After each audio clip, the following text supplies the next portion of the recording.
সম্মানিত হাজিরিন মুসল্লিয়ানে কেরাম, শুরুতেই আমি আমাকে সহ আপনাদেরকে জীবনের প্রত্যেকটি পর্যায়ে প্রত্যেকটি ক্ষেত্রে আল্লাহ রাব্বুল আলামিনের তাকওয়া অবলম্বন করার উপদেশ দিচ্ছি। আল্লাহ তাআলা আমাদের সবাইকে প্রকাশ্যে ঘরে বাইরে সকল ক্ষেত্রে আল্লাহ রাব্বুল আলামিনের তাকওয়া অবলম্বন করার তৌফিক দান করুন। সম্মানিত হাজিরিন, আমরা আজকের এই সংক্ষিপ্ত খুতবায় অত্যন্ত গুরুত্বপূর্ণ একটি বিষয় নিয়ে আলোচনা করব, যে বিষয়টি শেখুল ইসলাম ইবনে তাইমিয়া রাহিমাহুল্লাহ তাআলা মজমু ফাতাওয়ার 15 নম্বর খণ্ডের 16 পৃষ্ঠা থেকে আরম্ভ করে 21 পৃষ্ঠা পর্যন্ত বিস্তারিত আলোচনা করেছেন। অত্যন্ত গুরুত্বপূর্ণ একটি বিষয়, সেটি হচ্ছে গোপনীয় দোয়ার তাৎপর্য ও প্রভাব। আমরা অনেকেই মনে করি যে দোয়াটা আমরা যত উচ্চস্বরে করতে পারি, যত আওয়াজ করে করতে পারি, যত লোকদেরকে নিয়ে করতে পারি, এটা আল্লাহ তাআলার কাছে বেশি গ্রহণযোগ্য হয়। কিন্তু শেখুল ইসলাম ইবনে তাইমিয়া রাহমাতুল্লাহ আলাইহি এই বিষয়ে খুবই গুরুত্বপূর্ণ ইনফরমেশন মজমু ফাতাওয়ার মধ্যে দিয়েছেন, যে আসলে দোয়ার প্রকৃত রূপ হচ্ছে, দোয়া হচ্ছে সুন্নাহ, হচ্ছে দোয়া আল্লাহর বান্দাগণ করবেন, গোপন করবেন। দোয়া এর প্রকৃত রূপ হচ্ছে আল্লাহর বান্দাগণ, আল্লাহ এবং বান্দার মাঝে দোয়া হচ্ছে একটা অত্যন্ত গোপনীয় বিষয়। কিন্তু সে দোয়াকে আমরা অনেকেই আনুষ্ঠানিকতা নিয়ে গিয়েছি। অনেকে মনে হয় যেন এমনভাবে দোয়া করছি যেন আল্লাহ তাআলা আমার কথা শুনেন না। অনেক উচ্চ স্বরে আল্লাহ তাআলাকে ইয়া আল্লাহ, বাপসাবটা এমন যে মনে হচ্ছে যেন তিনি বুঝাচ্ছেন যে আল্লাহ তাআলা শুনতে পান না। কিন্তু এই মাখলুকাতের সবচেয়ে ক্ষুদ্র মাখলুক, যার আওয়াজ নেই, ক্ষীণ ক্ষুদ্র আওয়াজ, তার কথাও আমার আল্লাহ সুবহানাহু ওয়া তাআলা শুনেন। এ বিষয়ে বিস্তারিত আলোচনা হবে যদি সুযোগ সময় আমাদেরকে সাপোর্ট করে। এর আগে আমি একটি কথা বলবো, সেটা হচ্ছে এই আল্লাহ সুবহানাহু ওয়া তাআলা কোরআনে কারীমের মধ্যে সর্বমোট 4টি, আর রাসূলুল্লাহ সাল্লাল্লাহু আলাইহি হাদিসের মধ্যে একটি, সর্বমোট 5টি ওয়াদা করেছেন বান্দার সাথে, যেগুলো বান্দার সাথে আল্লাহ তাআলার ওয়াদা। আল্লাহ রাব্বুল আলামিন অসংখ্য ওয়াঈদ, শাস্তির ঘোষণা দিয়েছেন। ওয়াঈদ হচ্ছে যেখানে শাস্তির ঘোষণা দেওয়া হয়েছে। যেগুলো ওয়াঈদ, শাস্তির ঘোষণা আল্লাহর পক্ষ থেকে রয়েছে, সেগুলো আল্লাহ রাব্বুল আলামিন শাস্তি দেবেন না, বাধ্যতামূলক নয়। হয়তো দিবেন, হয়তো দিবেন না, ক্ষমা করে দেবেন। কারণ আল্লাহ তাআলা ক্ষমাকে পছন্দ করেন। ক্ষমা হচ্ছে আল্লাহ রাব্বুল আলামিনের মহত্ব। এই জন্য আল্লাহ সুবহানাহু ওয়া তাআলা হয়তো শাস্তির কথা বলছেন এখন, হয়তো পরে শাস্তি দিবেন না, কিন্তু ওয়াদা আল্লাহ রাব্বুল আলামিন কখনো খেলাফ করবেন না। এর মধ্যে সবচেয়ে বড় একটি ওয়াদা হচ্ছে, যেটি সূরাত গাফিরের 60 নম্বর আয়াতের মধ্যে আল্লাহ তাআলা ইরশাদ করেছেন, ওয়াকালা রাব্বুকুম উদউনি আস্তাজিব লাকুম। তোমাদের রব তোমাদেরকে বলেন, উদউনি, তোমরা আমাকে ডাকো, আমার কাছে দোয়া করো, আমার কাছে চাও, আস্তাজিব লাকুম, আমি তোমাদের ডাকে সাড়া দেব। এটা ওয়াদা। এই জন্য এই দোয়া অত্যন্ত গুরুত্বপূর্ণ বিষয়। ঈমানদার ব্যক্তিদের সবচেয়ে শক্তিশালী অস্ত্র হচ্ছে দোয়া। পৃথিবীর যত অস্ত্র আছে, যত শক্তি আছে, সবকিছুর অবক্ষয় এবং মিসিং এর সম্ভাবনা আছে, কিন্তু দোয়া মিসিং হবে না। দোয়াতে কোনো মিসিং নেই। বালা মুসিবত, বিপদ আপদে, সংকটে যখন আমরা মানুষদেরকে বলি যে আল্লাহ তাআলার কাছে বলেন, ভাই দোয়া করেন, তখন তাদের বক্তব্য হচ্ছে যে হুজুর, দোয়ার সাথে দাওয়াও লাগে। জাহিল, নির্বোধ, আমার আল্লাহ সম্পর্কে বুঝতে পারে নাই, আমার আল্লাহর ক্ষমতা সম্পর্কে বুঝতে পারে নাই, আমার আল্লাহ সুবহানাহু ওয়া তাআলা করতে পারেন না এমন কি আল্লাহ তাআলার কাছে রয়েছে। পৃথিবীর ইতিহাস সাক্ষী। সুতরাং এই জায়গায় মৌলবী, মৌলানা, মুন্সি, হুজুর, পীর সাহেব পর্যন্ত আকীদা ঠিক নেই। আল্লাহ সম্পর্কে কুধারণা করা হয়েছে, আল্লাহ রাব্বুল আলামিন ক্ষমতা সম্পর্কে জানা হয়নি। দোয়ার যে শক্তি রয়েছে, সেই শক্তি বুঝতে পারেনি। এই কারণেই আমাদেরকে বলে যে দোয়ার কথা বলে লাভ কি। শেখুল ইসলাম ইবনুল কাইয়্যিম রাহিমাহুল্লাহ তাআলা এই বিষয়ে একটি কিতাব লিখেছেন, আদ-দা ওয়াদ-দাওয়া। যাদের আরবি পড়ার সুযোগ আছে পড়ে নেবেন, কারণ এই কিতাব যদি কেউ না পড়েন তিনি আলিমই হতে পারবেন না, এত গুরুত্বপূর্ণ কিতাব। শেখুল ইসলাম রাহিমাহুল্লাহ তাআলা দোয়ার যে কি প্রভাব রয়েছে, দোয়া যে মানুষকে কিভাবে শক্তিশালী করতে পারে এ বিষয়ে বিস্তারিত আলোচনা করেছেন এবং বলেছেন যে এই পৃথিবীতে এমন কোনো জিনিস নেই, এমন কোনো সমস্যা নেই, এমন কোনো সংকট নেই, এমন কোনো অসুস্থতা নেই, দোয়া যার একমাত্র চিকিৎসা হিসেবে, একমাত্র উপায় হিসেবে কাজ করতে পারে না, দোয়াই পারবে। আমরা দুর্ভাগ্যের বিষয় হচ্ছে দোয়া থেকে আমরা দূরে সরে আছি। ফলে আল্লাহ রাব্বুল আলামিন সূরাতুল বাকারার মধ্যে 186 নম্বর আয়াতে আল্লাহ রাব্বুল আলামিন রাসূল সাল্লাল্লাহু আলাইহি ওয়াসাল্লামকে লক্ষ্য করে বলছেন, এই আয়াতগুলো সিয়ামের আয়াতের সাথে জড়িত। আপনারা জানেন 183 থেকে শুরু হয়েছে সূরা বাকারার সিয়াম সম্পর্কে আলোচনা করা হচ্ছে 187 পর্যন্ত। মাঝখানে আল্লাহ সুবহানাহু ওয়া তাআলা দোয়ার কথা ঢুকিয়ে দিয়েছেন সিয়ামের সাথে, অত্যন্ত গুরুত্বপূর্ণ বিষয়। ওয়া ইযা সাআলাকা ইবাদি আন্নী, যখন আপনাকে আমার বান্দা, কোরআনে কারীমের মধ্যে খুব কম জায়গায় ব্যবহার করা হয়েছে, চারটি আয়াতের মধ্যে ব্যবহার করা হয়েছে। যখন আমার বান্দা আপনাকে প্রশ্ন করবে আমার সম্পর্কে, তখন স্বাভাবিক নিয়ম অনুযায়ী কথা ছিল যে রাসূল সাল্লাল্লাহু আলাইহি ওয়াসাল্লামকে বলবে যে আপনি বলে দিন, কিন্তু বললেন না, ফা ইন্নী করিব, আমি কাছে। বন্ধুগণ, যারা দোয়া বুঝেন নেই তাদেরকে বলছি, আমার আল্লাহ রাব্বুল আলামিন আপনাকে নিশ্চয়তা দিচ্ছেন যে আল্লাহ রাব্বুল আলামিন আপনার কাছে আছেন।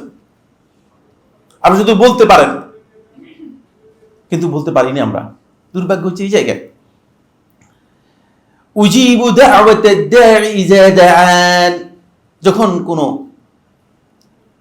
দোয়াকারী, আহ্বানকারী, প্রার্থনাকারী যখন আমার কাছে দোয়া করে, আমি তার দোয়া কবুল করি।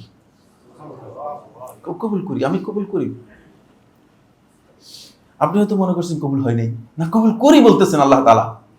তাহলে কি আল্লাহর কথা বিশ্বাস করবেন না আপনার কথা বিশ্বাস করবেন? কবুল করি বলছেন আমার আল্লাহ সুবহানাহু ওয়া তাআলা। ফালিয়াস্তাজিবু লি, সুতরাং আমি যেভাবে তাদের কথা কবুল করলাম তারা যেন আমার কথাটা কবুল করে। ওয়াল ইউমিনু বি, এবং আমার প্রতি যেন তার সত্যিকার ঈমান আনে। দুইটা কন্ডিশন শেষে দিয়েছেন। আগে বলেছেন দোয়া কবুল করে ফেলবো। আমি আলোচনা করবো না, কারণ এগুলোর উপর আলোচনা করলাম আমরা হয়তো 2 দিন 3 দিন, একটি আয়াতের উপর 3 দিন পর্যন্ত আলোচনা করছি, বিভিন্ন আলোচনা রয়েছে, সেখানে আমরা যাচ্ছি না। ফলে আল্লাহ সুবহানাহু ওয়া তাআলা দোয়ার জন্য আল্লাহ রাব্বুল আলামিন 2টি শর্ত করেছেন কোরআনে কারীমের সূরাতুল আরাফের 55 নম্বর আয়াতের মধ্যে। 2টি শর্ত। উদউ রাব্বাকুম তাদাররুআন ওয়া খুফিয়া, তোমরা তোমাদের রবকে ডাকবে। কিভাবে ডাকবে? কিভাবে দোয়া করবে? তাদাররুআন, অত্যন্ত আকুতি, আর্তনাদের সাথে, অন্তর থেকে সত্যিকার আকুতি দিয়ে আল্লাহ রাব্বুল আলামিনকে ডাকবে। তাদাররুআন, এর প্রথম শর্ত। আপনি ডাকবেন যে অন্তর থেকে আপনার আকুতি থাকতে হবে।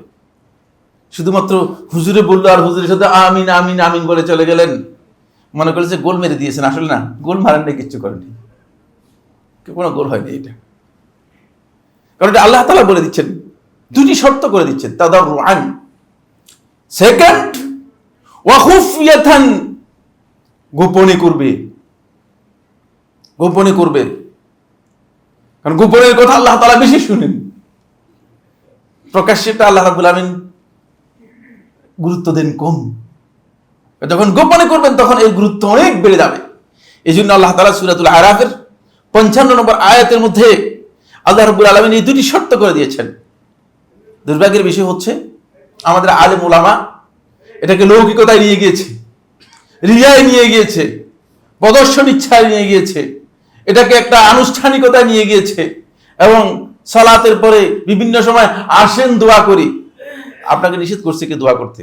আপনি অন্যদেরকে ডেকে কিসের দোয়া করতেছেন? দোয়ার এই বৈশিষ্ট্য আল্লাহ তাআলা কোরআনের মধ্যে বলে দিয়েছেন।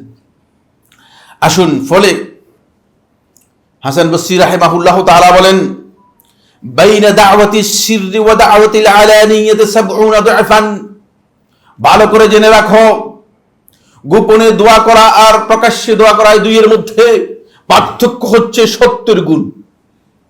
70 গুণ বেশি পাওয়ার রাখে গোপনের দোয়া। বুঝতে পেরেছেন?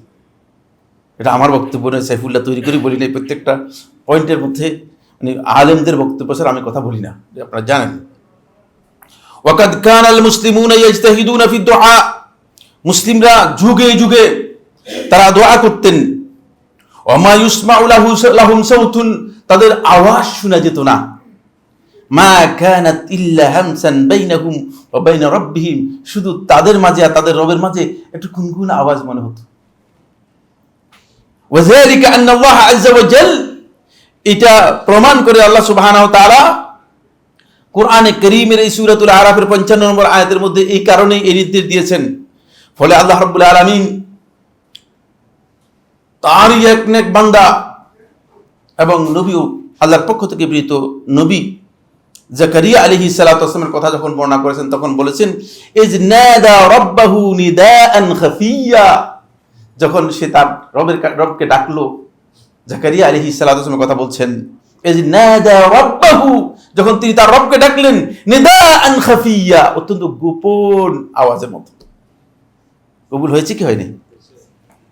দেখছেন আল্লাহ তাআলা কিভাবে ডাকবেন সেটার বৈশিষ্ট্য বর্ণনা করে দিয়েছেন, উদাহরণ দিয়েছেন। একটি দুইটি নিয়ে সামনে আরো আলোচনার মধ্যে আসবে। ফলে আমার বন্ধুগণ, এর প্রভাব অনেক বেশি। প্রকাশ্যে মানুষকে লোক দেখানো লৌকিকতার চেয়ে আপনি যদি আপনার মাঝে এবং আল্লাহর মাঝে একটা সেতু বন্ধন তৈরি করতে পারেন দোয়ার মাধ্যমে, তখন দেখবেন যে আপনার সে দোয়ার প্রভাব আল্লাহ তাআলার কাছে অনেক বেশি। শেখুল ইসলাম মোট 10টি পয়েন্ট আলোচনা করেছেন। আমি দেখি চেষ্টা করে কতটুকু যেতে পারি। এরপর আরো 2টি পয়েন্টে আমি কথা বলবো ইনশাআল্লাহ তাআলা। 1 নম্বর পয়েন্ট হচ্ছে আন্নাহু আ'যামু ঈমানান, যে ব্যক্তি প্রকাশ্যে দোয়া বাদ দিয়ে গোপনে দোয়া করতে পারবে সে হচ্ছে ঈমানের দিক থেকে সর্বশ্রেষ্ঠ, সর্বোচ্চ গ্রেডের ঈমানদার। কারণ কি? ওখানে বর্ণনা করতেছেন হুবহু তার শব্দগুলো, আমার শব্দ নয়।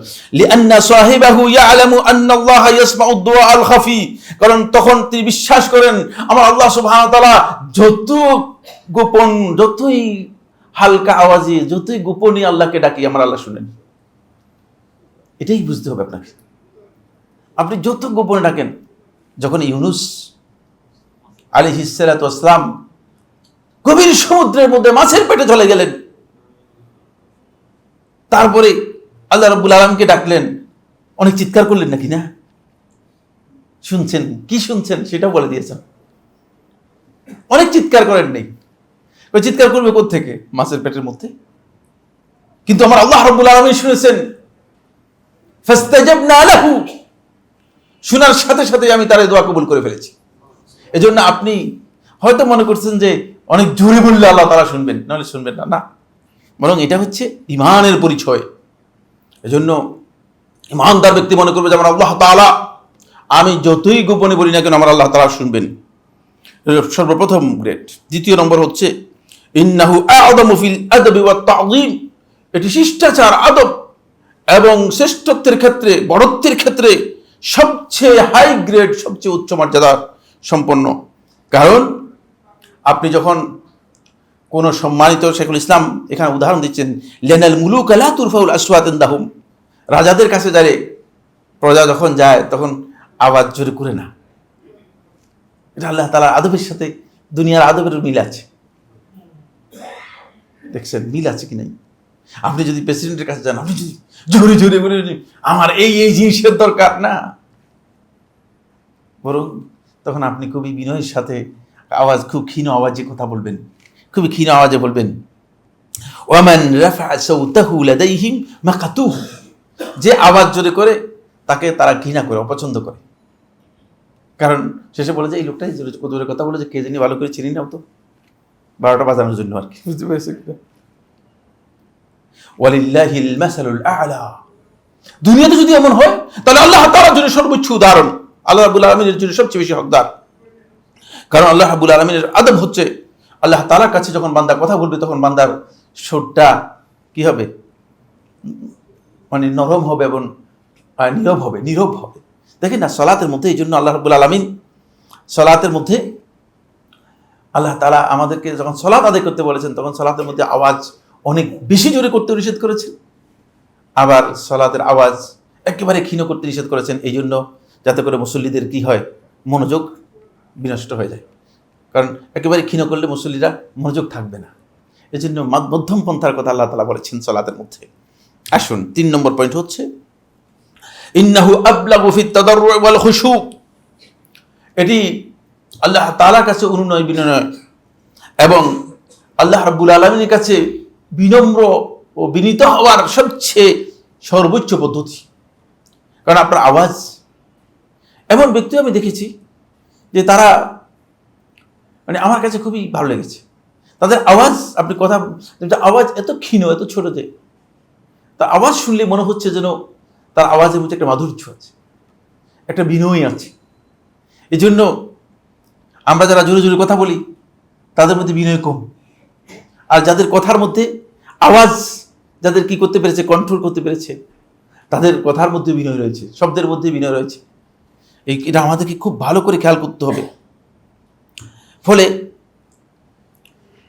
যখন কোনো ব্যক্তি তার আওয়াজটাকে নিজে কন্ট্রোল করতে পারবে তখন সে বুঝতে পারবে যে তার প্রত্যেকটা ক্ষেত্রে সে আল্লাহ রাব্বুল আলামিনের কাছে বিনয়, নিজের বিনয় প্রকাশ করতে পেরেছে। 4 নম্বর পয়েন্ট হচ্ছে ইন্নাহু আবলাগু ফিল ইখলাস। এটা ইখলাসের মধ্যে সবচেয়ে একেবারেই চূড়ান্ত পর্যায়ের ইখলাস। কারণ আপনি এবং আল্লাহর মাঝে যে দোয়া করেছেন অনেকেই জানবে না, আর যদি প্রকাশ্যে দোয়া করেন মানুষ মনে করবে যে এই লোকটা মানে আল্লাহর কাছে এই দোয়া করতেছে, তখন ইখলাসটা অনেক বেশি হয়। এই জন্য আল্লাহ নেক বান্দাগণ, আল্লাহ তাআলার যারা ওলি, নৈকট্য লাভ করতে পেরেছে, তাদের বেশিরভাগই দোয়া ছিল খুবই গোপনে, তারা দোয়া করতেন, গোপনে দোয়া করতেন। এরপর হচ্ছে আন্নাহু আবলাগু ফি জামিয়াতিল কলবি আলা যিল্লাতি ফি দুআ। দোয়ার ক্ষেত্রে নিজের অন্তরকে আল্লাহ তাআলা অনুগত করার জন্য এটা হচ্ছে সবচেয়ে চূড়ান্ত পথ।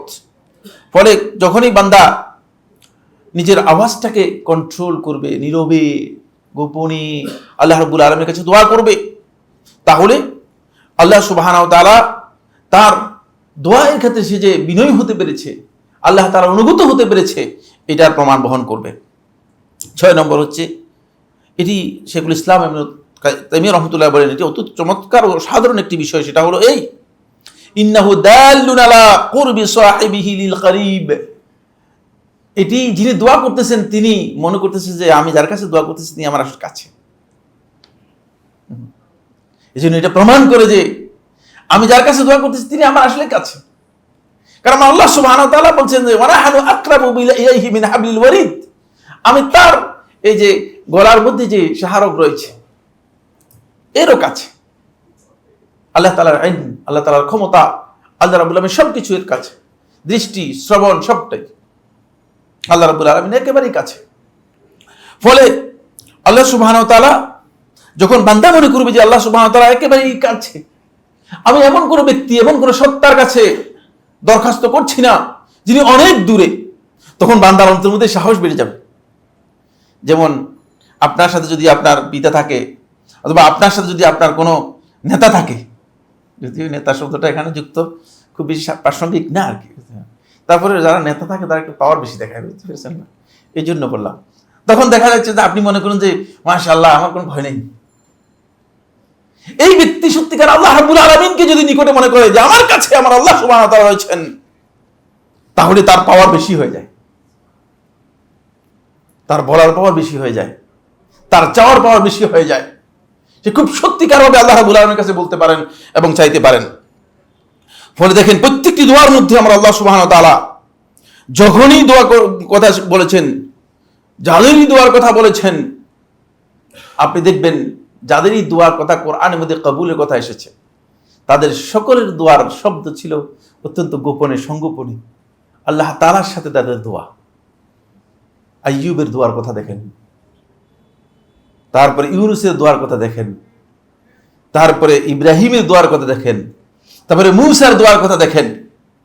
প্রত্যেকটি দোয়া কবুল হয়েছে এবং তাৎক্ষণিক কবুল হয়েছে, শুধু কবুল হয়েছে বললে চলবে না, কিন্তু এর অবস্থানটা যদি আপনি দেখেন কোরআন থেকে বিশ্লেষণ করেন, তাহলে আপনার কাছে স্পষ্ট হবে যে এটা ছিল কোন ধরনের দোয়া। যেহেতু তারা সবাই জানতেন যে আমার আল্লাহ তাআলা আমাদের সাথেই আছেন। ইন্না রাব্বি সায়াহদিন, ইন্না মাইয়া রাব্বি সায়াহদিন।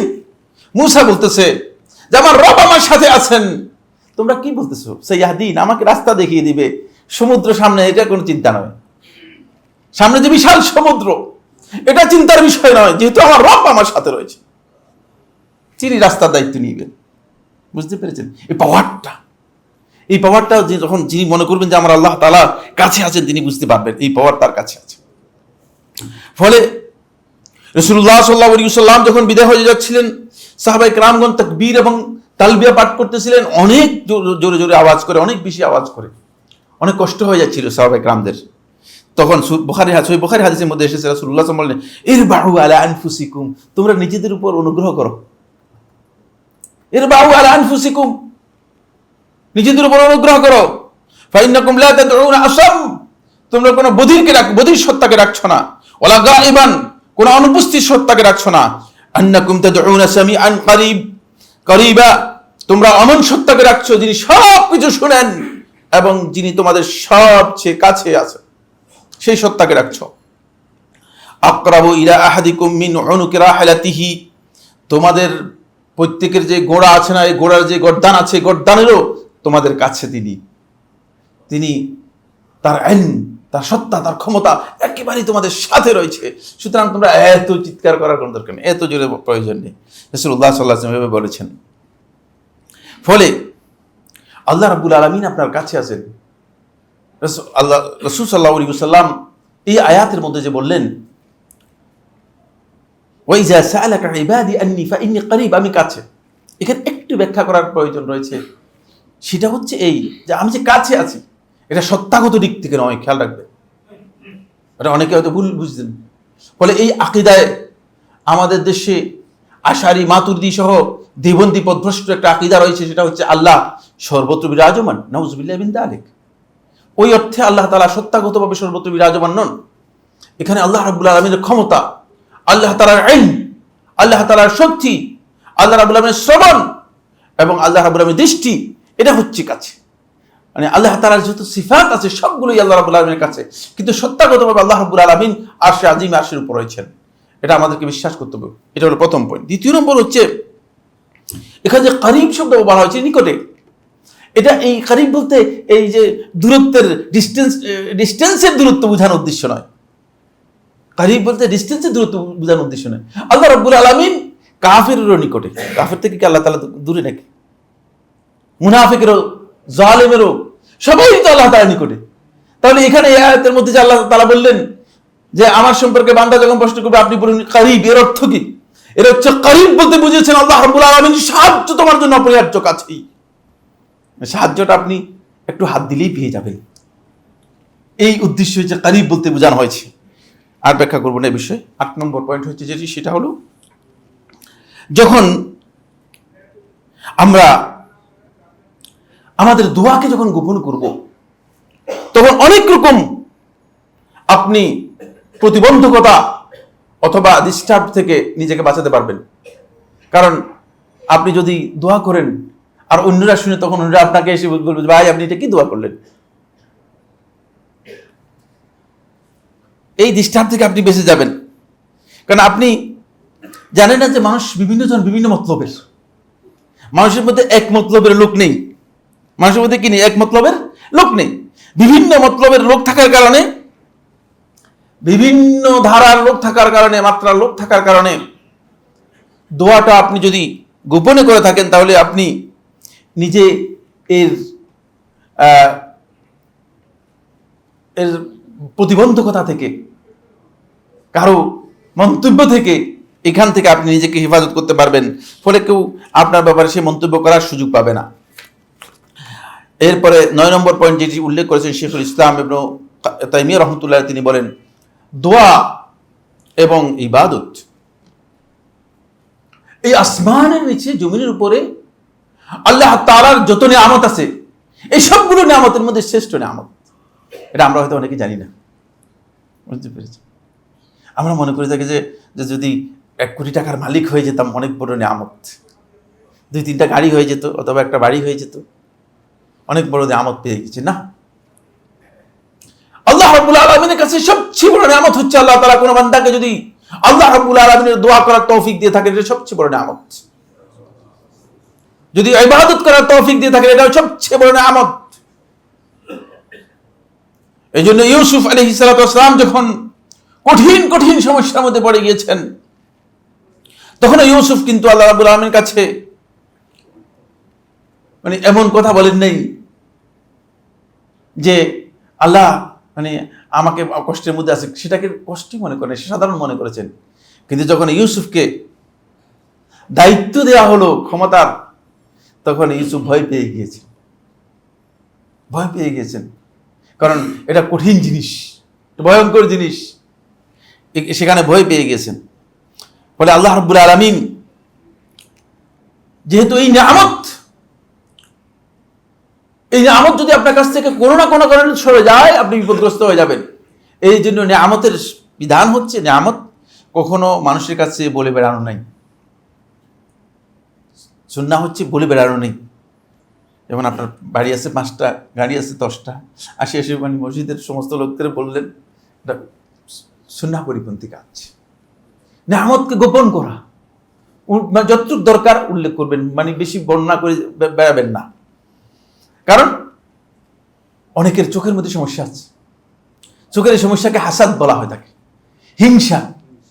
এই হিংসা যখন তার অন্তরে গিয়ে এটা বিষাক্ত হয়, তখন চোখ দিয়ে বিষ কি হয়, নিঃসরিত হয়।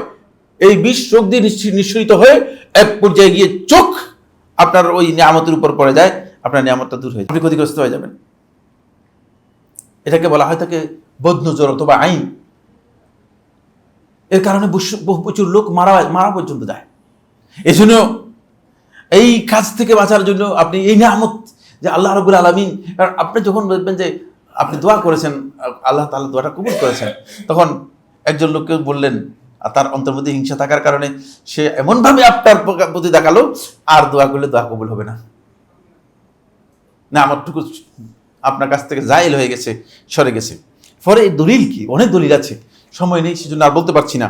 ইউসুফ আলাইহিস সালাতু ওয়াস সালামকে যখন ইউসুফ আলাইহিস সালাম স্বপ্নে দেখলেন, তখন স্বপ্নের কথা এসে ইয়াকুব আলাইহিস সালামকে বললেন, বলে যে আমি এই স্বপ্ন দেখেছি। তখন ইউসুফ আলাইহিস সালাম বুঝতে পারলেন স্বপ্নের অর্থ কি। ইউসুফ আলাইহিস সালামকে বললেন, লা তাকসুস রুইয়াকা আলা ইখওয়াতিক, তোমার এই স্বপ্নের ঘটনা তোমার ভাইদের কাছে বলো না, ফায়াকিদু লাকা কাইদান, তাহলে তোমার বিরুদ্ধে ষড়যন্ত্র করতে পারে। ঘটনা তাই হয়েছে, তো আপনারা জানেন, সূরা ইউসুফ পড়লে আপনারা পেয়ে যাবেন বিস্তারিত। 10 নম্বর যে পয়েন্টটি নিয়ে কথা বলবো সেটা হচ্ছে দোয়া এর মধ্যে আমার বন্ধুগণ, এটা হচ্ছে আল্লাহ রাব্বুল আলামিনের জিকির এর মধ্যে রয়েছে এবং আল্লাহ তাআলার প্রশংসা এর মধ্যে রয়েছে। তাই যখন কোনো ব্যক্তি দোয়া করবে, তিনি আল্লাহ রাব্বুল আলামিনের প্রশংসা করলেন, এবং অতিরিক্ত যেটা সেটা হচ্ছে তিনি প্রশংসার সাথে আল্লাহ রাব্বুল আলামিনের কাছে নিজের যে চাওয়াটুকু, সেই চাওয়াটুকু চাইলেন। এই কারণে প্রশংসার কারণে তিনি আল্লাহ তাআলার ভালোবাসা লাভ করতে পারবেন, আর চাওয়াটুকু আল্লাহ রাব্বুল আলামিনকে চাওয়ার কারণে আল্লাহর পক্ষ থেকে নিয়ামত তিনি লাভ করতে পারবেন। এই কারণেই দোয়া শুধুমাত্র মানে চাওয়া নয়। অনেকে মনে করে থাকে যে দোয়াটা হচ্ছে শুধুমাত্র চাওয়া, না, দোয়াটা শুধুমাত্র চাওয়ার বিষয় নয়। ফলে আপনি যখন আল্লাহ রাব্বুল আলামিনের কাছে দোয়া করবেন, তখন আপনি আল্লাহ তাআলার প্রশংসা করলে সেই প্রশংসাটুকু আল্লাহ রাব্বুল আলামিনের কাছে গ্রহণযোগ্য হবে। এবার আসুন যে পয়েন্টটি নিয়ে কথা বলবো, সেটা হচ্ছে রাসূলুল্লাহ সাল্লাল্লাহু আলাইহি ওয়াসাল্লাম হাদিসের মধ্যে কিছু দোয়ার ব্যাপারে আল্লাহ নবী সাল্লাল্লাহু আলাইহি ওয়াসাল্লাম বলেছেন যে এই দোয়াগুলো আল্লাহ রাব্বুল আলামিনের কাছে কবুল হয়ে যাবে, কখনো আল্লাহ তাআলা ফেরত দেন না। তোর মধ্যে আমি আপনাদের সামনে 3টি হাদিস বর্ণনা করব, এই দোয়াগুলোর বৈশিষ্ট্য নিয়ে কথা বলবো। রাসূলুল্লাহ সাল্লাল্লাহু আলাইহি ওয়াসাল্লাম থেকে আবু হুরায়রা বর্ণনা করেন, তিনি বলেন রাসূলুল্লাহ সাল্লাল্লাহু আলাইহি ওয়াসাল্লাম ইরশাদ করেছেন, সালাসু দাওয়াতিন মুস্তাজাবাত, 3টি দোয়া আল্লাহ তাআলার কাছে একেবারেই কবুল দোয়া। দোয়া করবেন, কবুল হয়ে যাবে, লা শাক্কা ফিহিন, এর মধ্যে কোনো সন্দেহ নেই। দাওয়াতুল ওয়ালিদ, সন্তানের বিরুদ্ধে পিতার দোয়া, দোয়া সন্তানের জন্য পিতার দোয়া। ও দাওয়াতুল মুসাফির, মুসাফির ব্যক্তির দোয়া। ও দাওয়াতুল মাজলুম, মাজলুম অত্যাচারিত ব্যক্তির দোয়া। আবু দাউদ তার সুনানের মধ্যে বর্ণনা করেছেন 1536, ইমাম তিরমিজি রহমতুল্লাহ সুনানের মধ্যে বর্ণনা করেছেন 1905, হাদিসটি সহিহ। এই হাদিস থেকেই বোঝা যায় এই তিনজনের দোয়া আল্লাহ রাব্বুল আলামিনের কাছে কবুল হবে। আগে হাদিসগুলো পড়ি, তারপরে বিশ্লেষণে কয়েকটি কথা বলবো। দ্বিতীয় নম্বর হাদিস আব্দুল্লাহ ইবনে আব্বাস রাদিয়াল্লাহু আনহু বর্ণনা করেন, তিনি বলেন রাসূলুল্লাহ সাল্লাল্লাহু আলাইহি ওয়াসাল্লাম যখন মুআজ ইবনে জাবাল রাদিয়াল্লাহু তাআলাকে ইয়েমেনের গভর্নরের দায়িত্ব দিয়ে, ইয়েমেনের কালেকশন, যাকাত কালেকশন সহ ইয়েমেনের লোকদের দ্বীনের জ্ঞান দেওয়ার জন্য দায়িত্ব দিয়ে প্রেরণ করলেন ইয়েমেনে, তখন রাসূলুল্লাহ সাল্লাল্লাহু আলাইহি ওয়াসাল্লাম মুআজ ইবনে জাবাল রাদিয়াল্লাহু তাআলাকে বললেন, ইত্তাকি দাওয়াতাল মাজলুম, মাজলুম অত্যাচারিত ব্যক্তির দোয়া, খবরদার তার এই বদদোয়া, এটাকে সতর্ক, এর থেকে সতর্ক থাকবে, একে ভয় করবে। ফাইন্না লাইসা বাইনাহা ওয়া বাইনাল্লাহি হিজাব, কারণ এই এর মাঝে আর আল্লাহর মাঝে কোনো পর্দা নেই, সরাসরি আল্লাহ রাব্বুল আলামিনের কাছে উঠে যায়। এটা এত ভয়ঙ্কর যে সরাসরি আল্লাহ তাআলার কাছে উঠে যায়। এটা সহিহ বুখারী হাদিস নম্বর 2448, সহিহ মুসলিম হাদিস নম্বর 19। আরেকটি হাদিস হচ্ছে আবু হুরায়রা রাদিয়াল্লাহু আনহু, তিনি বলেন রাসূলুল্লাহ সাল্লাল্লাহু আলাইহি ওয়াসাল্লাম ইরশাদ করেছেন, সালাসাতুন লা তুরাদ্দু দাওয়াতুহুম, তিন দল লোক তাদের দোয়া আল্লাহ তাআলা ফেরত দেবেন না। আল ইমামুল আদিল, যেই শাসক ইনসাফ জাস্টিস প্রতিষ্ঠা করেছে, জুলুম করে নাই, তার দোয়া। ওয়াস-সাইম হাত্তা ইফতির, রোজাদার ব্যক্তি যতক্ষণ পর্যন্ত সে কি করবে, ইফতার করবে। ওয়া দাওয়াতুল মাজলুম, আর অত্যাচারিত ব্যক্তির দোয়া। তুহমালু আলাল গামাম, এটি সরাসরি আর মেঘের উপর উঠিয়ে নেওয়া হয়ে থাকে, একবারে উপরের দিকে উঠতে থাকে। ওয়া তুফতাহু লাহু আবওয়াবুস সামাওয়াত, আসমান সমূহের দরজা তার জন্য খুলে দেওয়া হয়, সমস্ত দরজা আল্লাহ রাব্বুল আলামিন এই দোয়ার জন্য খুলে দেন। ওয়া ইয়াকুলু রাব্বু আযজা ওয়া জাল, আল্লাহ রাব্বুল আলামিন বলেন, ওয়া ইজ্জতি, আমার ইজ্জতের কসম, আমার মহা পরিক্রমের কসম, লা আনসুরান্নাকা ওয়ালাউ বা'দা হিন, অবশ্যই আমি তোমাকে সাহায্য করব, যদিও কিছু সময়ের পর, এখন করলাম না, কিছু সময় পর অবশ্যই সাহায্য করব। আহমদ ইবনে হাম্বল তার মুসনাদের মধ্যে বর্ণনা করেছেন, ইমাম তিরমিজি রাহমাতুল্লাহ সুনানের মধ্যে বর্ণনা করেছেন 3598, এবং বলেছেন হাদিসটি সনদের দিক থেকে সহিহ। এই যে হাদিসগুলোর মধ্যে দোয়ার কথা বলা হয়েছে, খুব ভালো করে খেয়াল করুন, যাদের দোয়ার কথা বলা হয়েছে, 1 নম্বর বলা হয়েছে পিতার দোয়া। দেখেন, কোন সন্তানের জন্য পিতা কোনোদিন বদদোয়া করতে পারে না, সন্তানের জন্য বদদোয়া করতে পারে না। যদি কোনো পিতা বদদোয়া করে থাকে, তাহলে বুঝতে হবে যে তার অন্তরে এমন একটা আহাজারি এসে গিয়েছে, যেটি আর ধরে রাখতে পারেনি। এটি হচ্ছে গোপন দোয়া, এর প্রভাব, এই যে এটা অন্তর থেকে সরাসরি বেরিয়ে আসতেছে। মুসাফির ব্যক্তি যখন সফরে থাকে, মুসাফির যখন সফরের মধ্যে থাকে, তখন সফরে থাকার কারণে সে ব্যক্তি মানে সবই, আত্মীয় স্বজন নেই, কিছুই নেই, সবসময় ভঙ্গুর অন্তর নিয়ে থাকে। কোন সময় কি হয়ে যাবে, যখন তার কোন সমস্যা কেউ করে থাকে, তখন তার অন্তরে এমন একটা আঘাত আসে, যে আঘাতটুকু তার অন্তরের মধ্যে একটা তৈরি হয়, একটা আফসোস, কঠিন আফসোস তৈরি হয়। ওই অন্তরে যে আহাজারিটুকু আছে, সেটা আল্লাহ তাআলার কাছে সবচেয়ে বেশি শক্তিশালী। দেখছেন, সেটা মানে দোয়ায় না আসলেও সেটা আল্লাহ রাব্বুল আলামিনের কাছে সবচেয়ে শক্তিশালী। এরপরে মাজলুম, যার উপর অত্যাচার করা হয়েছে, সেই মাজলুম যদি কাফেরও হয়, যদি বেঈমানও হয়, আমার আল্লাহ সুবহানাহু ওয়া তাআলা বলছেন যে তাকে অবশ্যই আল্লাহ তাআলা সাহায্য করবেন। তার যেহেতু অন্তরে যে আহাজারি রয়েছে, ওই যে গোপন দোয়ার, এই 3টি দোয়ার মধ্যে মূলত গোপনীয়তার বিষয়টাকে সবচেয়ে বেশি গুরুত্ব দেওয়া হয়েছে, কারণ তো এটা অন্তর থেকে বেরিয়ে আসে। এই দোয়া পুরাটা অন্তর থেকে এসেছে। এই জন্য মাজলুম যখনই আল্লাহ রাব্বুল আলামিনের কাছে বলবে, তখন আল্লাহ রাব্বুল আলামিন এর জন্য কি করবেন, আল্লাহ সুবহানাহু ওয়া তাআলা ফয়সালা করে দিবেন। হয়তো আজকে অথবা কালকে, একটু সময় নেবে, সময় নিতেই পারে সময়, কিন্তু অবশ্যই দোয়া কবুল হবে। আব্বাসী খলিফাদের পরবর্তী সময় তাদের সন্তানরা যখন আব্বাসীদের খেলাফত পতন হয়ে গেল, বস্ত্রার অলিতে গলিতে তাদের সন্তানদেরকে দেখা গিয়েছে তারা ভিক্ষা করত। ইমাম ইবনে কাসির দিমাশকি রাহমাতুল্লাহ আলাইহি বেদায়া ওয়ান নিহায়ার মধ্যে উল্লেখ করেন, তিনি বলেন তাদের একজনকে জিজ্ঞেস করা হয়েছে, কি অবস্থা তোমাদের, এত পাওয়ার, তোমরা কবরে গিয়ে পর্যন্ত মানুষদের উপর আক্রমণ করেছো, এত শক্তি তোমাদের, কিন্তু এখন তোমাদের এই অবস্থা কেন? তখন বলছিলেন, ওই যে মাজলুম ব্যক্তিগুলো আমাদের অত্যাচারের কারণে যে করেছিল, যে আত্মনাদ করেছিল, তাদের অন্তরের যে ক্রন্দন ছিল, সেই ক্রন্দনগুলো আজকে আমাদের উপর এভাবে হয়ে গিয়েছে, আমাদেরকে এই পরিণতির সামনে নিয়ে এসেছে। আমার বন্ধুগণ, মাজলুমের এই আত্মনাদটা এটি এত গোপন বিষয় যে যেটি আল্লাহ রাব্বুল আলামিনের কাছে সবচেয়ে বেশি গুরুত্বপূর্ণ। তাই এটাকে অত্যন্ত সতর্কতার সাথে আমাদেরকে খেয়াল রাখতে হবে। এরপরে যে পয়েন্টটি নিয়ে আমি কথা বলবো সেটি হচ্ছে, বন্ধুগণ, ইমানদার ব্যক্তিদের সবচেয়ে গুরুত্বপূর্ণ সেলাহ, গুরুত্বপূর্ণ অস্ত্র হচ্ছে দোয়া। এই মর্মে দুটি হাদিস বর্ণনা করব, একটি হাদিস দাঈফ আর একটি হাদিস সহিহ। এই হাদিসটি আন জাফর ইবনে মুহাম্মদ ইবনে আলী ইবনে হুসাইন ইবনে আলী, আপনারা জানতে পেরেছেন এই সনদটা, এই শিয়াদের কাছে এটাকে সিলসিলাতুজ যাহাবিয়া বলা হয়, তাকে স্বর্ণালী সনদ। যিনি হচ্ছেন ওই ইমাম জাফর সাদেক, তার ছেলে মুহাম্মদ আল বাকির, তার ছেলে আলী ইবনে হুসাইন জৈনুল আবদিন, তার ছেলে হচ্ছে হুসাইন ইবনে আলী, তার পিতা হচ্ছে হুসাইন ইবনে আলী, আর তার পিতা হচ্ছে আলী ইবনে আবি তালেব। এই সনদে বর্ণিত হয়েছে। তিনি বলেন, কাল রাসূলুল্লাহ সাল্লাল্লাহু আলাইহি ওয়াসাল্লাম, রাসূলুল্লাহ সাল্লাল্লাহু আলাইহি ওয়াসাল্লাম বর্ণনা করেছেন, আদ-দুআ সিলাহুল মুমিন, দোয়া হচ্ছে ইমানদার ব্যক্তির জন্য অস্ত্র। ইমানদার ব্যক্তি প্রথম যে অস্ত্র দিয়ে ইমানদার ব্যক্তি যুদ্ধ করতে হবে, সেই অস্ত্র হচ্ছে মূলত দোয়া।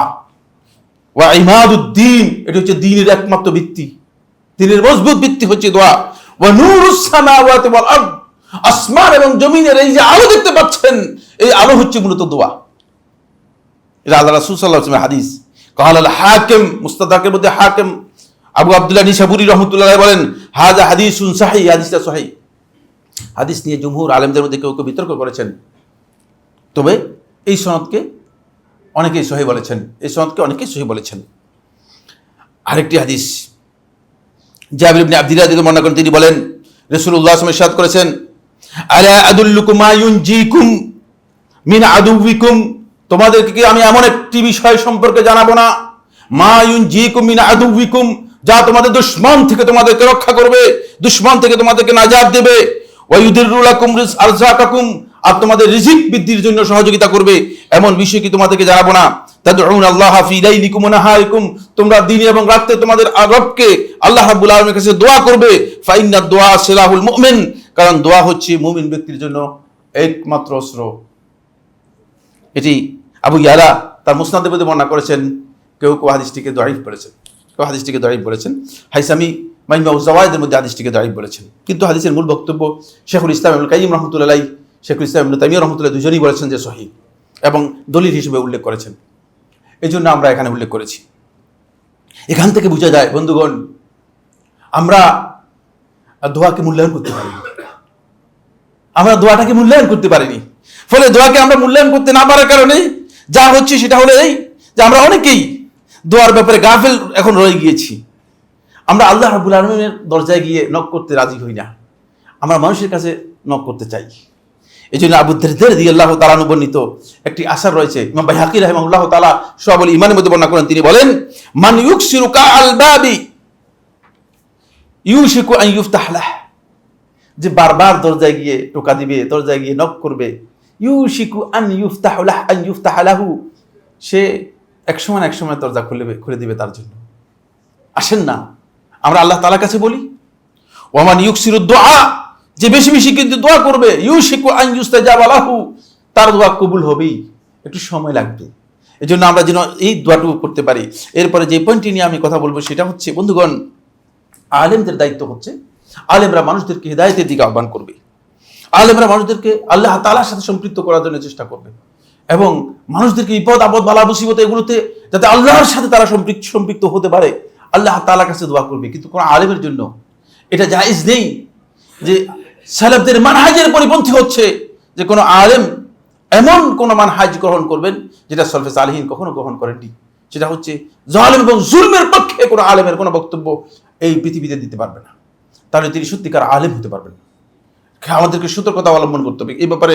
আল্লাহ রাসূল সাল্লাল্লাহু আলাইহি ওয়াসাল্লামের একটি হাদিস বলেই আমার বক্তব্য, যেহেতু সময় কম এই জন্য আর বেশি বলতে চাচ্ছি না, শুধু হাদিসটি আমি আপনাদেরকে শুনিয়ে দিতে চাই। সেই হাদিসটি শুনিয়ে দেওয়ার পরে আমি আপনাদের আজকের এই বক্তব্য শেষ করব। রাসূলুল্লাহ সাল্লাল্লাহু আলাইহি ওয়াসাল্লাম এখানে ইরশাদ করেন, কাব ইবনে উজরা রাদিয়াল্লাহু তাআলা বর্ণনা করেন, তিনি বলেন, খারাজা ইলাইনা রাসূলুল্লাহ সাল্লাল্লাহু আলাইহি ওয়াসাল্লাম, একদিন আল্লাহ রাসূল সাল্লাল্লাহু আলাইহি ওয়াসাল্লাম আমাদের কাছে আসলেন। ওয়া নাহানু তিসআতু, আমরা 9 জন লোক, খামসাতুন ওয়া আরবাতুন, 5 জন 4 জন, 5 জন হচ্ছে আরব আর 4 জন হচ্ছে অনারব, আমরা এভাবে ছিলাম। ফাকালাত, রাসূলুল্লাহ সাল্লাল্লাহু আলাইহি ওয়াসাল্লাম বললেন, ইসমাউ, তোমরা শুনো, ভালো করে শুনো, মনোযোগ দিয়ে শুনো। কারণ রাসূল সাল্লাল্লাহু আলাইহি ওয়াসাল্লাম বক্তব্য দিতে শুনবে কোনো সন্দেহ নেই, কিন্তু ইসমাউ কেন, শুনো মানে মনোযোগ দিয়ে শুনো, তোমরা মনোযোগ শুনো।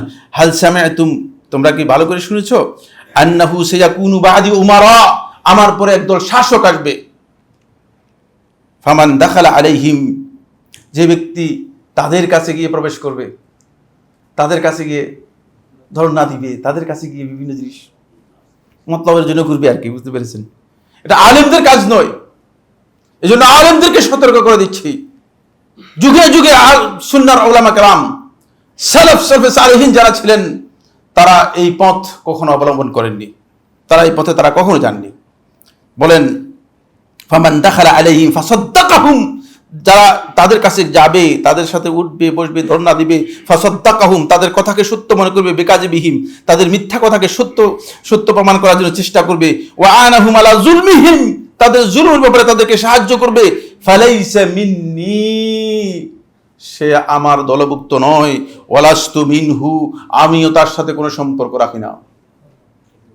হাদিস, আল্লাহ রাসূল সাল্লাল্লাহু আলাইহি ওয়াসাল্লাম বক্তব্য, আমিও তার সাথে কোনো সম্পর্ক রাখি না। ওয়ালাইসা বিওয়ারিদিন আলাইয়াল হাউদ, এবং সে মাহশরে হাউদে কাউসারে আমার সামনে উপস্থিত হতে পারবে না, হাউদে কাউসারে অবতরণ করতে পারবে না। আল্লাহ রাসূল সাল্লাল্লাহু আলাইহি ওয়াসাল্লাম বলেন, ওয়ামান লাম ইয়াদখুল আলাইহিম, এই অবস্থায় সে যে ব্যক্তি তাদের সাথে ধর্ণা দিবে না, তাদের কাছে যাবে না, ওয়ালাম ইউইনহুম আলা যুলমিহিম, তাদের জুলমের ব্যাপারে সাহায্য করবে না, ওয়ালাম ইউসাদ্দিকহুম বিকাযিবিহিম, তাদের মিথ্যার ব্যাপারে তাদেরকে সত্যায়িত করবে না, ফাহুয়া মিন্নি, সে আমার অন্তর্ভুক্ত হবে, ওয়া আনা মিনহু, এবং আমি তার অন্তর্ভুক্ত হব, আমি তার সাথে সম্পৃক্ত হব, আমি তার সাথে থাকবো। ওয়া হুয়া ওয়ারিদুন আলাইয়াল হাউজ, এবং সে আমার হাউজে কিয়ামতের দিন উপস্থিত হতে পারবে। হাদিস ইমাম তিরমিজি রাহমাতুল্লাহ সুনানের মধ্যে বর্ণনা করেছেন, হাদিস নম্বর 2259 নম্বর হাদিস। এজন্য সতর্কতার সাথে খেয়াল করতে হবে, জটিল কোনো অবস্থায় ইমানদার ব্যক্তিগণ যেন তাদের ঈমান না হারায়। আমাদেরকে খেয়াল রাখতে হবে আমরা যেন ঈমান থেকে দূরে সরে না যাই। আমরা আল্লাহর সাথে আমাদের সম্পর্ক শক্তিশালী করতে হবে, মানুষের সাথে সম্পর্ক শক্তিশালী করে আমাদের কোনো লাভ নেই। কারণ মানুষের এই অবস্থান, মানুষের এই শক্তি, মানুষের এই পাওয়ার, এটা ক্ষণিকের জন্য, এটার কিছুই নেই। এজন্য আপনি যদি সর্বশক্তিমান আল্লাহর সাথে আপনার সম্পর্ক শক্তিশালী হয়, দোয়ার মাধ্যমে আপনার অন্তর যদি আমার আল্লাহর সাথে নিবিড়ভাবে যুক্ত হয়, তাহলে দেখবেন যে আপনি আসলেই শক্তিশালী। আল্লাহ তাআলা আমাদের সবাইকে বিষয়গুলো বোঝার তৌফিক দান করুন। আকুলু কাওলি হাযা লি ওয়া লাকুম ফাস্তাগফিরুল্লাহ লি ওয়া লাকুম ফাস্তাগফিরুহু ইন্নাহু হুয়াল গফুরুর রাহিম।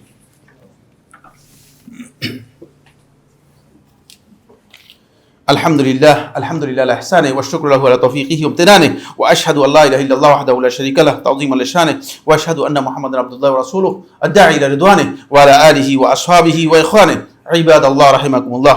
ইন্নাল্লাহা আমারাকুম বিআমরিন কারীম আলা ওয়া হুয়াস সালাতু ওয়াস সালামু আলা নাবিয়্যিল কারীম ফাকালা ফি মুহকামিত তানজিল ইন্নাল্লাহা ওয়া মালাইকাতুহু ইউসাল্লুনা আলান নবী ইয়া আইয়ুহাল্লাযীনা আমানু সাল্লু আলাইহি ওয়া সাল্লিমু তাসলিমা আল্লাহুম্মা সাল্লি আলা মুহাম্মাদ ওয়া আলা আলি মুহাম্মাদ কামা সাল্লাইতা আলা ইব্রাহিম وعلى آل إبراهيم في العالمين إنك حميد مجيد وبارك اللهم على محمد وعلى آل محمد كما باركت على إبراهيم وعلى آل إبراهيم في العالمين إنك حميد مجيد وارض اللهم عن الخلفاء الراشدين الأئمة المهديين أبي بكر وعمر وعثمان وعلي وعن سائر أصحاب محمد صلى الله عليه وسلم أجمعين اللهم أعز الإسلام والمسلمين اللهم أعز الإسلام والمسلمين رب العالمين মুসলিম উম্মাহ একটা কঠিন সময় অতিক্রম করছে।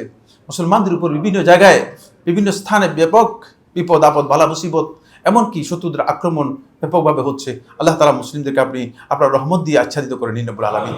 আপনার রহমতের চাদর দিয়ে তাদেরকে আচ্ছাদিত করেন রব্বুল আলামিন। রব্বুল আলামিন আপনি তাদের উপর আপনার রহমত নাজিল করুন রব্বুল আলামিন। রব্বুল আলামিন ইসলামের দুশমন যারা আছে রব্বুল আলামিন তাদেরকে আপনি আপনার পক্ষ থেকে আযাব দিয়ে ধ্বংস করে দিন রব্বুল আলামিন। রব্বুল আলামিন তাদের উপর আপনি আপনার পক্ষ থেকে একদল শত্রু নাজিল করে একদল একটি বাহিনী নাজিল, অদৃশ্য বাহিনী নাজিল করে তাদেরকে আল্লাহ আপনি ধ্বংস করে দিন রব্বুল আলামিন। রব্বুল আলামিন আল্লাহুম্মা জাল বা'সাহুম ফীমা বাইনাহুম, রব্বুল আলামিন তাদের পরস্পরের মধ্যে বিরোধ তৈরি করে দিন রব্বুল আলামিন। তাদের পরস্পরকে পরস্পরের হত্যার জন্য লাগিয়ে দিন রব্বুল আলামিন। রব্বুল আলামিন বিশেষ করে মুসলমানদেরকে, ফিলিস্তিনের মুসলমানরা নির্যাতিত হচ্ছে, তাদেরকে আপনি সাহায্য করুন রব্বুল আলামিন। আমাদের এখানে যে সমস্ত মুসল্লিরা মারা গিয়েছেন, আমাদের মুসল্লি যারা আছেন, আল্লাহ রাব্বুল আলামিন তাদের কবরের মধ্যে রহমত দান করুন রব্বুল আলামিন। তাদেরকে রব্বুল আলামিন ক্ষমা করে দিন রব্বুল আলামিন। অসুস্থ আছে অনেক ভাই আমাদের মধ্যে, তাদেরকে সুস্থতা দান করুন। আমাদের এক ভাইয়ের স্ত্রী, তিনি আমেরিকা আছেন, তিনি মারা গিয়েছেন, তার জন্য আমরা দোয়া করি আল্লাহ রাব্বুল আলামিন যেন তাকে ক্ষমা করে দেন। আল্লাহুম্মা গফির লাহা ওয়ারহামহা ওয়াফু আনহা ওয়া আকরিম নুজুলাহা ওয়াসি মুদখালাহা আল্লাহুম্মা আদখিলহা ফি ফাসিহি জান্নাতিক। আমরা আমাদের এই দেশের জন্য দোয়া করি। দেশের পরিস্থিতি আপনারা জানেন যে আল্লাহ সুবহানাহু ওয়া তাআলা যে দেশটাকে শান্তি এবং নিরাপত্তা দান করেন রব্বুল আলামিন। আল্লাহ রাব্বুল আলামিন যেন যারা ক্ষমতায় আছে, যারা পাওয়ারে আছে, তাদেরকে আল্লাহ রাব্বুল আলামিন যেন সুমতি দান করেন এবং দেশের জন্য যেটা কল্যাণ হয় সেই কল্যাণ যেন সবাই করতে পারে সেই তৌফিক দান করেন রব্বুল আলামিন। আল্লাহ রাব্বুল আলামিন আমাদের সবাইকে যেন সবর ইখতিয়ার করার তৌফিক দান করেন রব্বুল আলামিন। যারা ক্ষতিগ্রস্ত হয়েছে, মারা গিয়েছে, আল্লাহ রাব্বুল আলামিন তাদেরকে ক্ষমা করে দেন যেন রব্বুল আলামিন। ইবাদাল্লাহ রাহিমাকুমুল্লাহ, ইন্নাল্লাহা ইয়ামুরু বিল আদলি ওয়াল ইহসান ওয়া ইতাই যিল কুরবা ওয়া ইয়ানহা আনিল ফাহশাই ওয়াল মুনকার ওয়াল বাগই ইয়াইযুকুম লাআল্লাকুম তাযাক্কারুন ফাযকুরুল্লাহ আল-আযীম জাল্লি ওয়াশকুরুকুম ওয়াশকুরুকুম ওয়াশকুরু আলা আলাইহি ওয়া নি'আমিহি ইয়াজিদকুম ওয়া লাযিকরুল্লাহি আকবার ওয়াল্লাহু ইয়ালামু মা তাসনাউন।